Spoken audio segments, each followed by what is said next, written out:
नमस्कार, मार्केट पंचनामा में आप सभी का स्वागत है। मैं हूं सुमित और हफ्ते का पहला कारोबारी सत्र भारतीय बाजारों में आज कई सारे रिकॉर्ड्स के नाम रहा, जहां पर अच्छी रफ्तार बनी। पहले तो इंडेक्स फ्रंट पर निफ्टी बैंक ने आज अपना नया रिकॉर्ड बनाया और हायर लेवल से प्रॉफिट टेकिंग चलती है, मार्केट्स में आती रहती है, तो वही प्रॉफिट टेकिंग देखने को मिली बाद में। प्राइवेट बैंक खरीदारी में रहे, PSU बैंक के अंदर बिकवाली रही। सेंसेक्स करीब करीब 500 अंक चढ़कर बंद हुआ आज 74,742 745 के जोन्स पे। इसके अलावा आज निफ्टी में भी खरीदारी थी, थोड़ी बहुत बाइंग IT में थी, बाद में वो टूट गया। 150 अंक ऊपर करीब निफ्टी बंद हुआ। एडवांस डिक्लाइन पूरे दिन फर्स्ट हाफ तक एडवांसेस के फेवर में रहा, सेकंड हाफ में आते आते डिक्लाइंस के फेवर में कहीं जाता हुआ दिखाई पड़ा। तो एडवांस डिक्लाइन में कंपैरिजन में देखें तो सेकंड हाफ में थोड़ी सी वीकनेस प्रिवेल करी, लेकिन अदरवाइज मार्केट्स के अंदर जो स्ट्रेंथ थी वो बरकरार थी। और आज Q4 अपडेट्स का दिन था, तो जहाँ जहाँ बढ़िया Q4 अपडेट आते गए उन सबका रिएक्शन बहुत स्ट्रॉन्ग था। मिसाल तौर पे वोल्टास बहुत अच्छा अपडेट था। इसके अलावा दूसरा इन्फो एज बहुत अच्छा अपडेट था, उस पर इम्पैक्ट था। सिग्नेचर ग्लोबल का अच्छा अपडेट था, नाइका का अच्छा अपडेट था, उसमें रिएक्शन था। REC का थोड़ा कमज़ोर अपडेट था, तो वहाँ पे गिरावट आते हुए दिखाई पड़ी। बाकी न्यूज़ फ्लोज ड्रिवन था, तो आज एक्साइड का वो टाइप हुआ किया मोटर्स हुंडई के साथ, 15% की बढ़िया तेज़ी आते हुए दिखाई पड़ी वहाँ पर। इसके अलावा गोदरेज ने अपडेट दिया कि हमारे खुलते के साथ ही उनका एक 3,000 करोड़ का प्रोजेक्ट था गुड़गांव में, बहुत स्ट्रॉन्ग वहाँ पर रिएक्शन आता हुआ दिखाई पड़ा, तो उसके बाद वो भी आज तेज़ी में बंद हुआ। अब अच्छी तेज़ी थी 5-6% की। तो आज रियल स्टेट तो पूरा ही तेज़ी में था, तो आप गोदरेज देख लो, सिग्नेचर, लोधा, इसके अलावा प्रेस्टीज, अच्छे नंबर उसके भी थे। तो पूरा रियल स्टेट आज बढ़िया बज़ कर रहा था। और बाकी मिड कैप फ्लैट था, स्मॉल कैप फ्लैट था। तो स्पेसिफिक स्टोरीज़ पे कामकाज चल रहा था। अदानी समूह के कुछ शेयर फर्स्ट हाफ में तेज़ थे, सेकंड हाफ में बिकवाली आ गई। TCS एक तेज़ी आई थी, वापस फिजल आउट हो गया सेकंड हाफ तक आते आते। HDFC बैंक भी एक समय पे हरे निशान में आ गया, लेकिन वही 1560 जो क्रूशल जोन है वहीं से घूम गया फिर से। इस तरह के स्पेसिफिक स्टोरीज़ मार्केट में चल रही हैं। और अब क्योंकि ये हफ्ता भी ट्रंकेटेड हफ्ता है, इस हफ्ते में भी एक छुट्टी है, तो मार्केट उसको देख रहा है। प्लस मतलब एक्सपायरी पहले हो गई उससे, तो इस चक्कर में उसके अलावा प्लस अर्निंग सीजन भी शुरू हो रहा है, तो 10 तारीख को एक्सपायरी होगा, उसके बाद फिर 11 को छुट्टी होगा और 12 तारीख को TCS है, और फिर उसके बाद फुल फ्लेज नंबर्स अगले हफ्ते शुरू हो जाएंगे। इसलिए मार्केट थोड़ा चीज़ों को बहुत देख संभल के काम कर रहा है, स्केप्टिकल होकर काम कर रहा है। बट अदरवाइज जो अच्छा मूव था वो था ऑटो में आज हीरो मोटर को, आयशर मोटर बढ़िया तेज़ी में थे, बजाज ऑटो लोअर लेवल से घूम रहा था, मारुति अच्छी तेज़ी में चली रहा है, एक साइड में ज़ोरदार उछाल था। ऐसे करके आज ऑटो में अच्छी खरीदारी बनते हुए दिखाई पड़ी। लेकिन ओवरऑल मार्केट अच्छा मूड में है, अच्छी तेज़ी है, स्ट्रेंथ है, और स्पेसिफिक स्टोरीज़ पे कामकाज हो रहा है, पॉजिटिव खबरें आ रही हैं। ध्यान संभल के काम करिए और तेज़ी जहाँ जहाँ मिलती चले वहाँ पैसा बुक करते रहिए, सबसे बड़े तरीका यही है बाज़ार में। बाकी मार्केट्स फ्लैटिश रोड पे आज बंद होता हुआ दिखाई पड़ा, अदरवाइज मतलब मिड कैप या ब्रॉडर मार्केट्स। चलिए अब सवाल जवाब का सिलसिला शुरू कर लेते हैं और बातचीत कर लेते हैं कुछ सवालों को लेकर भी। सबसे पहला सवाल है बंधन बैंक, रंजन जी का सवाल है। ये बंधन बैंक भी आज की हाईलाइट में था, इस पर बात करते हैं, रुकिए अभी। माई क्वेरीज बंधन bank, I have 200 share, average price of 250 रुपया, last 2 years I hold, please give your opinion. देखिए बंधन बैंक के केस में Q4 के जो अपडेट आए थे वो बहुत अच्छे थे, 1, लेकिन फिर भी शेयर फ्लैट बंद हुआ था उसी दिन। दूसरा, जो बाजार ने एक स्केप्टिकल वे में उसको उस समय लिया था, आज रिएक्शन भी आ गया, क्योंकि बंधन बैंक के जो MD CEO साहब हैं उन्होंने इस्तीफ़ा दिया, और ये बहुत लंबे समय से मतलब फाउंडर CEO MD थे, जो उसके बाद उन्होंने इस्तीफ़ा दिया। तो इस तरह का एक बड़ा रेजिग्नेशन बैंक को नेगेटिव सेटबैक के तौर पर इसलिए देखा गया, इसलिए आज सुबह 6% 7% नीचे था। जानकार जिनसे मैंने आज 2-3 बार पूछा भी कि बंधन बैंक में क्या करना चाहिए, तो उनका एक ही कहना है कि 180 के आसपास थोड़ा बहुत ऐड कर सकते हो, बट नीचे 160 का स्टॉप लॉस रहेगा उसमें, और ऊपर की तरफ 220 का अगर लेवल अचीव करता पार हो जाता है तो उसके बाद 250 के लेवल आते हुए दिखाई पड़ेंगे, लेकिन तब तक ऐसी रेंज बाउंड रहेगा, तो ऐसी चीज़ें रहेंगी इसमें।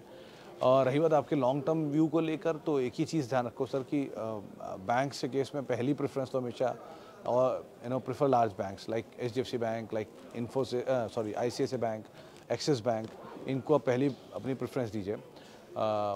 उसके बाद आइए फिर इस तरह के बैंक्स के ऊपर, क्योंकि ये इनमें फिर भी बहुत स्पेसिफिक एक्शंस रहते हैं। तो अब जैसे इसमें बंधन के केस में था, वो आसाम को लेकर इशू आ गया था, या जम्मू एंड कश्मीर में कश्मीर को लेकर इशू आया था, तो रीजनल बैंक्स का ये चैलेंज रहता है। इसीलिए अभी तो स्पेसिफिक खबर आ गई, लेकिन अदरवाइज भी इनमें कंसर्न रहते ही हैं। सो पहली प्रेफरेंस यही रखिए, स्टॉप लॉस टारगेट आपको बताई दिया, अकॉर्डिंगली आप फॉलो कर लेना।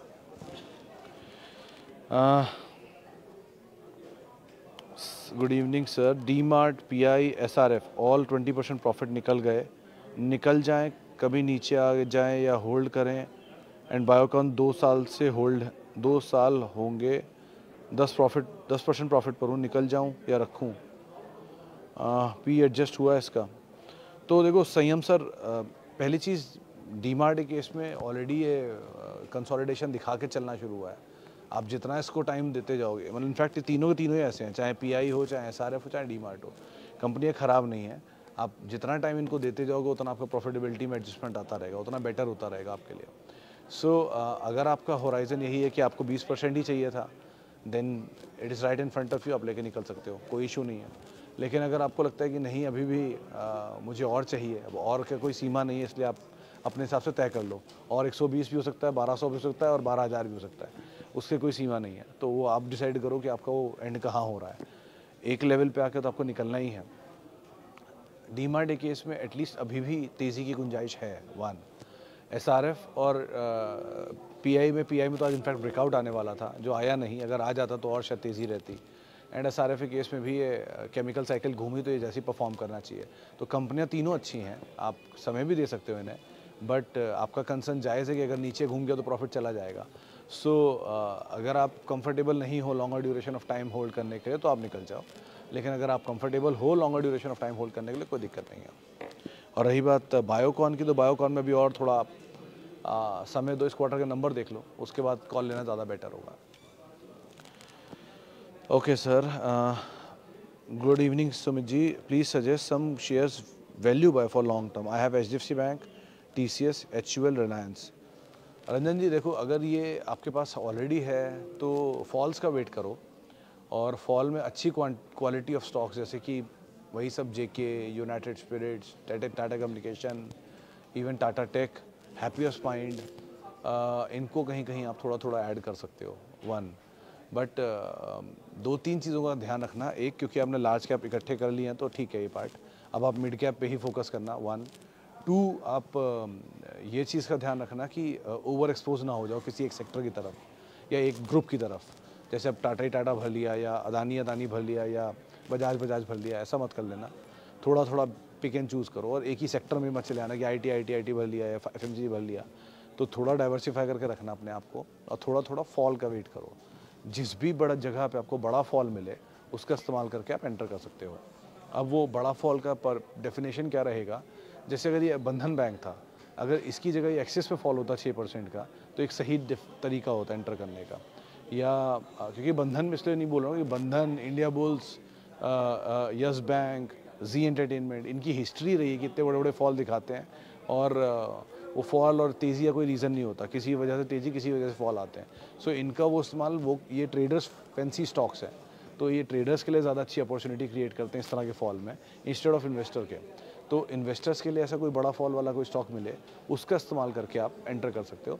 बट अब क्योंकि आपने लार्ज कैप ले लिया इकट्ठा अच्छा खासा, तो आप मिड और स्मॉल पे ज़्यादा फोकस रखना अपना।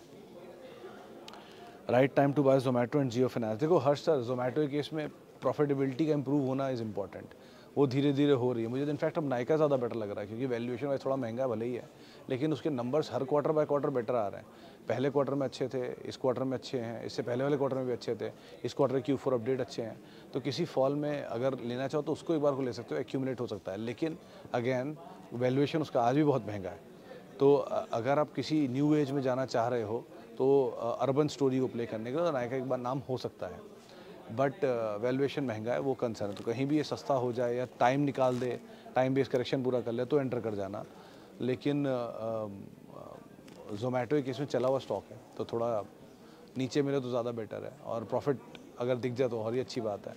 लेकिन हाँ, कंपेरेटिवली उस एज के आए हुए सारे स्टॉक्स में PB फिनटेक, नायका एंड जोमेटो, इन 3 के नंबर्स इंप्रूव हैं।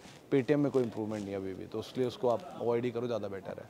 एंड लाइकवाइज जियो फाइनेंस के केस में भी ये तो मतलब चल बहुत चुका है, तो थोड़ा कूल ऑफ हो तो ज़्यादा बेटर है, अभी तो है नहीं। और दूसरा, वहाँ पर भी मैं एक ही चीज़ बोलूँगा कि नंबर अब तक है नहीं प्रॉफिटेबल, तो अगर कहीं नंबर मिल जाए तो ज़्यादा बेटर है। 1 क्वार्टर 2 क्वार्टर का नंबर देख लो, अगर नीचे मिल जाए तो ज़्यादा अच्छी डील हो जाएगी वो आपके लिए। सर पीएसयू शेयर में इन्वेस्ट करूं as I am new in share market. Ridham ji देखो, अगर आप पीएसयू में इन्वेस्ट कर रहे हो ना तो उम्मीद ये रखना कि आपको डिविडेंड स्टोरी को ही प्ले करना है। जो पीएसयू की हाल फिलहाल की ज़ोरदार तेज़ी है ये वंस इन अ वाइल मिली है। मतलब ये पिछले 15-1 साल में तो मैंने कभी नहीं देखी थी ऐसी तेज़ी जैसी इस बार होके गई है। एक 2008-9 में एक बार आई थी, उसके बाद दोबारा इतनी बड़ी तेज़ी नहीं थी वो भी। तो इस तरह के एग्जॉर्बिटेंट अनाप शनाप वाली तेज़ी में अगर आप फंस गए तो बहुत लंबे समय के लिए चले जाते हो। सो इस चीज़ का ध्यान रखना। सेफ़ खेलना है पीएसयू में तो कोल इंडिया जैसे स्टॉक, ओएनजीसी जैसे स्टॉक, एनटीपीसी जैसे स्टॉक, इनमें आप फिर भी जा सकते हो। क्योंकि कोल इंडिया में उस दिन पढ़ रहा था कि 400-500 रुपये का शेयर है, पिछले 10 साल में 250-300 डिविडेंड ही दे चुका है, तो ऑलमोस्ट आपके शेयर को फ्री कर देगा।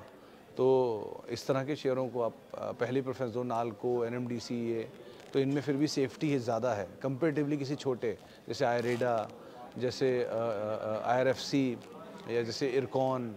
इनको अभी थीम बेस जाने की बजाय आप फिर भी आरईसी पीएफसी में चले जाओ, ज़्यादा बेटर सेफ है कंपेरेटिवली। लेकिन पूरा पीएसयू चला हुआ है तो थोड़ा वैल्यूएशन पार्ट ध्यान रखना। और ये थोड़े महंगे हो भी चुके हैं। मतलब पीएसयू कभी महंगा नहीं होता, पीएसयू हमेशा सस्ता और बहुत सस्ता होता है। तो बहुत सस्ते से सस्ते की तरफ आ गए हैं कुछ, जैसे आरईसी पीएफसी 9-8-9 के मल्टीपल पर कर रहे हैं कामकाज। तो ये आम तौर पर 2 या 3 के मल्टीपल पे मिल रहे थे। सो अच्छी तेज़ी आई इसलिए 9 के मल्टीपल, 3 गुना होगा तो 9 के मल्टीपल पर आ गए। लेकिन कुछ तो बहुत ही अनाप शनाप महंगे हैं, उनको तो आप अवॉइड ही करना है। जैसे आयरेडा हुआ या आईआरएफसी हुआ, ये सब बहुत ज़्यादा महंगे हैं। ये भी सस्ते हो जाएंगे विद टाइम, जैसे जैसे इनकी अर्निंग इंप्रूव होती जाएगी। बट एज ऑफ नाउ बहुत पिक एंड चूज़ करने की ज़रूरत है, उस हिसाब से कॉल लेना। और अगर आप बिल्कुल ही नए हो तो बेस्ट है पीएसयू ईटीएफ लेके बैठ जाओ। क्यों इतनी मेहनत कर रहे हो, वो लेकर आराम से रखो, या फिर कोई पीएसयू म्यूचुअल फंड ले लो, वो ज़्यादा बेटर है। कंपेरेटिवली आपका पैसा एटलीस्ट सेव रखेगा वो। ओके, डीमार्ट हो गया, कोटक हो गया, आगे बढ़ते हैं जी।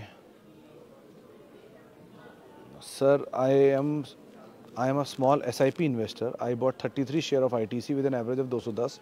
Now the price is around 430.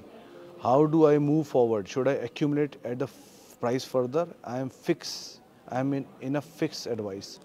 तो जय रमन जी, अगर आप ITC आपको लग रहा है आपका चल चुका है और अब आपकी कॉस्ट से बहुत ऊपर जा चुका है, डबल हो गया ऑलमोस्ट, तो अब आपके पास एक ही चॉइस है कि आप TCS की SIP कर लो, या आप या HUL की SIP कर लो, या इवन टाटा कंज्यूमर की SIP कर लो।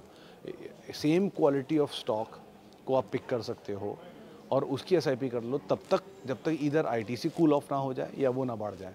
तो आपके पास 2 FMCG हो गया, या 2 IT हो गया, या 2 HDFC बैंक हो गया, या ICICI बैंक हो गया। तो ऐसे मल्टीपल स्टॉक का एक बुके आपका तैयार हो जाएगा विद टाइम, जैसे जैसे आप SIP करते रहोगे। तो दूसरी सिचुएशन ये कहती है कि नहीं, अब मुझे ITC ही चाहिए, तो फिर आप ऊपर जाके लो, फिर आप ITC ही बाय करते रहो टिल द टाइम आपके पास एक सब्सटेंशियल क्वांटिटी ना आ जाए। क्योंकि आप ये एक्सपेक्ट कर रहे हो कि ITC यहाँ से 1000 रुपये हो जाएगा, तो आप 500 रुपये तक का एक डेडलाइन रख लो और ITC इकट्ठे करते चले जाओ कि मैं जो भी दाम मिलेगा मैं इकट्ठा करता ही रहूँगा, मुझे कोई फ़र्क नहीं पड़ता ITC का कहीं भी जाए भाव।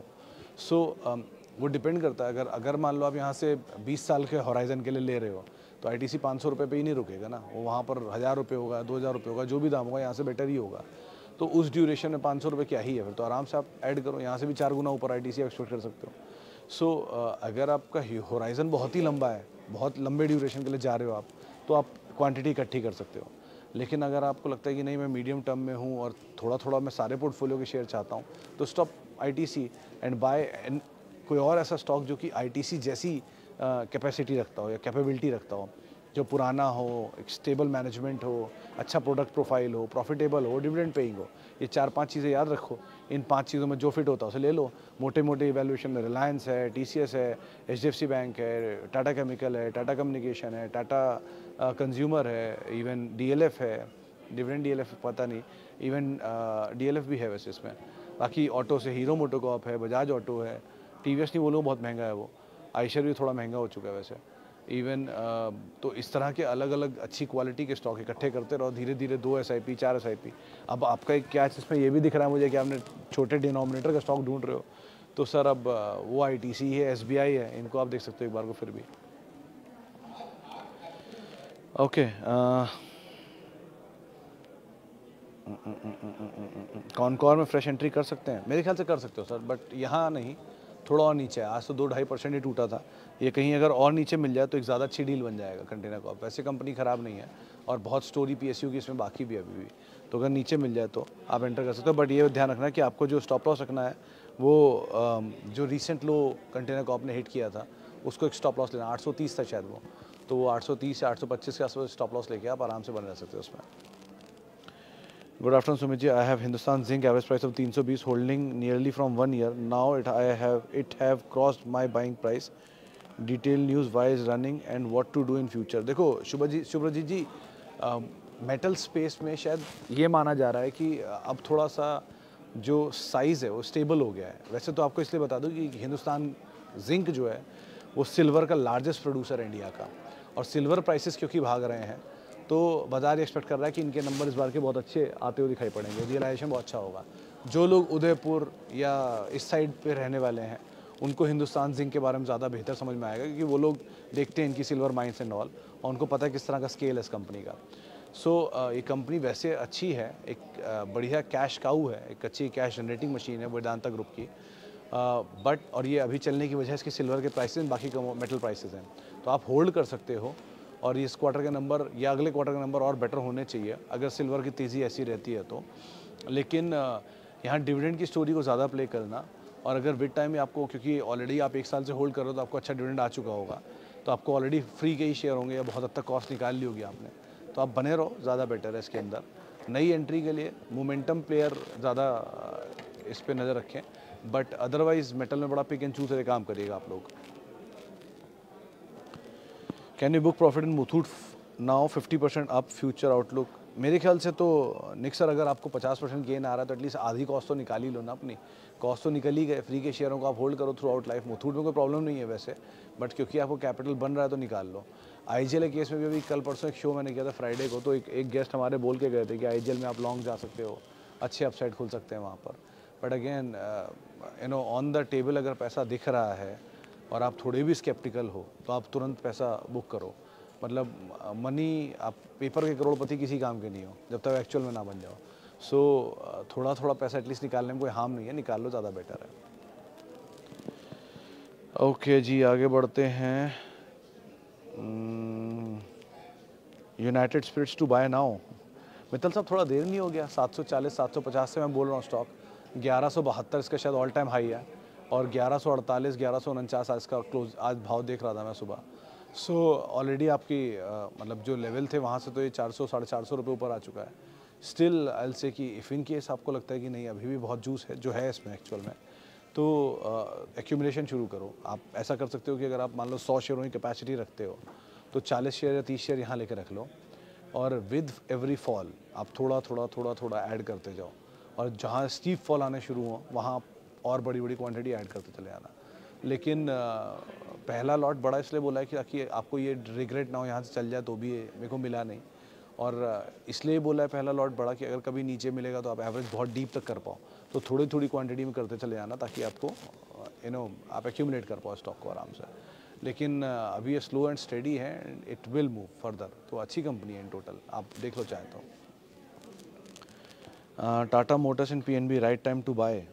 मेरे ख्याल से PNB is safe Anurag ji comparatively Tata Motor के। टाटा मोटर ऑलरेडी बहुत चला हुआ शेयर है, इनफैक्ट वहाँ तो प्रॉफिट बुक करना ज़्यादा बेटर है, क्योंकि उधर वो डीमर्जर की स्टोरी आ जाएगी, और जैसे डीमर्जर की स्टोरी हुई, मतलब वो PV और CV कारोबार अलग अलग हुआ, वैसे ही ये कंसोलिडेशन चला जाएगा, कॉर्पोरेट एडजस्टमेंट हो जाएगा उसके बाद, तो उसके बाद जाना चाहिए इसको एक उसमें कंसोलिडेशन में, और फिर वो आपका पेशेंस तोड़ेगा कि चल नहीं रहा। सो बेटर इज़ कि थोड़े समय के लिए अगर आपको देख रहे हो तो PNB is a safer bet comparatively. 10 साल में चला भी नहीं है PNB, उसी भाव पे खड़ा है जहाँ था 10 साल पहले। सो इन दोनों में ये ज़्यादा बेटर बेट है कंपेरेटिवली। दो टाटा मोटर ख़राब कंपनी नहीं है, बट नीचे मिल जाए तो फिर एक अच्छी डील हो सकती है आपके लिए। So sir I am planning to buy था, कहाँ गया जल्दी message. I am planning to buy gold ETF, so many question, which ETF is good और holding long term? Should I buy gold Bs and under Nippon Mutual Fund buy, but Nippon Mutual Fund is owned by Reliance Capital. Is it good to invest directly in Reliance Capital or I'll buy? नहीं एक second दास साहब, एक second, बहुत सारी चीज़ें इसमें गड़बड़ है। पहली चीज़, रिलायंस कैपिटल नहीं, Nippon is owned bye Nippon, ठीक है वो, और ये सब रेगुलेटेड बाय एमफीज होते हैं। कोई भी mutual fund is owned by regulated by AMFI होता है, तो उसका कोई लेना देना नहीं होता किसी कॉर्पोरेट घराने से। सो अगर लेना देना भी होता है तो उनके पास पर्याप्त वो लोगों की पूंजी को संभाल कर रखते हैं। और रही बात अगर आप निपॉन नहीं भी लेना चाहते तो बहुत सारे और गोल्ड ETF हैं। गोल्ड ETF लेने में कोई हार्म नहीं है। जिसको भी ये लगता है कि मुझे गोल्ड चाहिए, फिजिकल फॉर्म में गोल्ड लेना है, उसके लिए सबसे अच्छा विकल्प है गोल्ड ETF लेना। क्यों? अगर आज मान लीजिए जैसे मैं गोल्ड को 8,000 से देख रहा हूँ, मान लीजिए 8,000 रुपये तोला उस समय था 10 ग्राम, तो 800 रुपये का उस समय ETF होता था। और मुझे याद है आज भी कि ETF था उस समय, वो बेंचमार्क 20 के नाम से होता था। तो गोल्ड ETF 800 रुपये पे अगर वो ETF मान लीजिए SIP की होती मैंने, तो आज उसका जो भी दाम है, मतलब 70,000 तो 7,000 रुपये होगा, या जो भी वट एवर प्राइस होगा, 6800 होगा या 7,000 होगा। तो विद टाइम वो SIP कहीं 3, 3,500, 4,000 रुपये होगी। वो SIP बढ़ते अगर इस दाम पर आपका पर यूनिट गोल्ड बैठ रहा है, यानी 3,500 रुपये या 4,000 रुपये पर यूनिट, यानी पर ग्राम, तो आपका 35,000 रुपये तोला बैठता है। तो आज की डेट में अगर आपको गोल्ड फिजिकल में चाहिए भी, तो आप बेचने जाएंगे तो आपको वैसे ही प्रॉफिट गेन मिलेगा। 1, 2, आप क्योंकि 24 कैरेट बेचेंगे और 22 कैरेट की ज्वेलरी खरीदेंगे तो आपको वैसे ही बड़ा एज मिलेगा। जो ETF आप खरीदते हो वो 24 कैरेट गोल्ड का होता है, और जो आप बाज़ार में खरीदने जाते हो वो 22 कैरेट होता है। और अब अर्बन गोल्ड ज्वेलरी जो होती है वो 18 ही कैरेट की होती है, क्योंकि वो होल्ड नहीं कर पाती डायमंड को। तो इसीलिए आपके लिए एडवाइस यही है कि अगर आप ETF करना चाह रहे हो अपने बच्चों की शादी के लिए, आपको पता है 10 साल बाद शादी है, सोना देना पड़ेगा, तो आज से आप गोल्ड ETF की बाय शुरू कर दो। हर महीने 1 ETF, 2 ETF, 4 ETF, जो आपको सही लगता हो। विद टाइम आपके पास एक सब्सटैंशियल क्वांटिटी ऑफ ETF हो जाएगा। उसको रिटर्न के परिवेश में ना देखें, उसको गोल्ड खरीदने के परिवेश में देखें, और आगे चल के उस गोल्ड को आप फिजिकल फॉर्म में कन्वर्ट करके आगे देना चाहते हैं उस परिवेश में देखें। इस तरीके से देखेंगे तो ज़्यादा बेहतर होगा और एक अच्छा विकल्प है। आप फंड की चिंता ना करें कि ये निपॉन है या कौन सा है। कोई भी गोल्ड ETF आपको दिख रहा है जिसके चार्जेस कम लग रहे हैं, आप उसे ले लीजिए, कोई दिक्कत नहीं है। इंडिया बुल्स रियल, सर इसमें कुछ चीज़ें तो चेंज हुई हैं। फंड आ गए नए, नाम बदल रहा है, फंड रेज हो रहा है, बड़े बड़े नाम आ रहे हैं। सो चीज़ें तो बेटर सुन रहा हूँ मैं इसके अंदर, बट अगेन ये पुराना बहुत इसने लोगों को लॉस दिया है। So I will say one thing कि अगर आप अब एंटर करो ना, तो अब 120 का स्टॉप लेके आप होल्ड करना।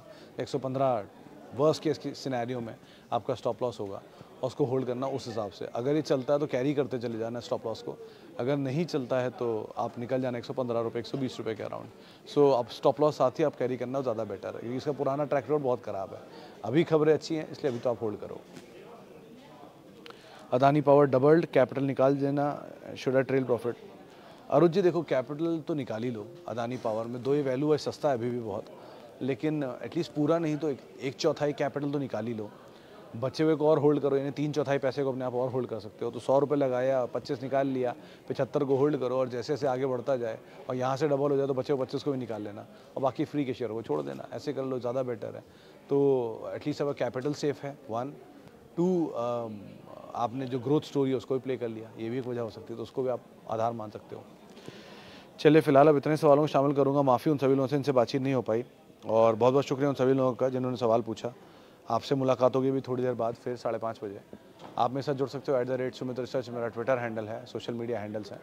और किसी भी निवेश से पहले अपने वित्तीय सलाहकार की राय आप ज़रूर ले लें, और CNBC आवाज़ के YouTube, फेसबुक, इंस्टा हर पेज पे आप हमारे साथ जुड़ सकते हैं।